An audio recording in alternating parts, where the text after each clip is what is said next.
It's obvious from the letters you've received, from the counseling you've done, and the continuous growth of Woman Thou Art Loose Conference that you certainly have a lot of insight into a woman's life. Where did that come from, and how do you know so much about women?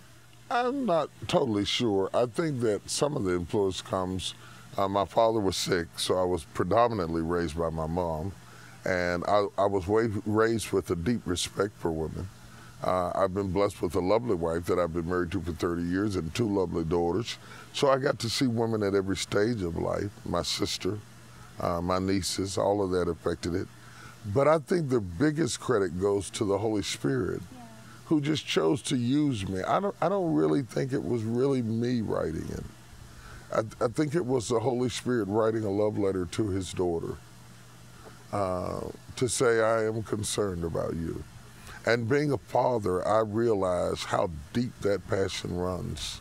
He just used me as a penman to pen his thoughts, but the thoughts are not mine. They really are his, and they are conveyed through the illustrations and the metaphors and the experiences of my life, but the author of the book is really the Holy Spirit. I was just a typist.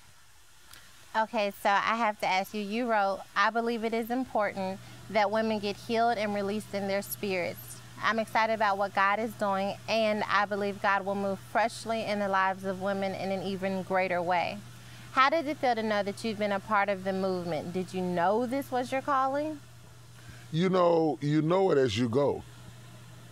It's like trying on a shoe. You don't know how it fits until you put it on. So sometimes you put on something and it hurts. You say, it may be my size, but it doesn't fit my foot. When it's right, you know it. And when I got into it and I felt it and they felt it, it connected in a way that I knew that was at least a part of my calling. I don't think it's my only calling. I speak to men, I speak to leaders, I speak to business people, entrepreneurs, but at least it was a part of my calling, and it was the part that really caused me to become nationally recognized.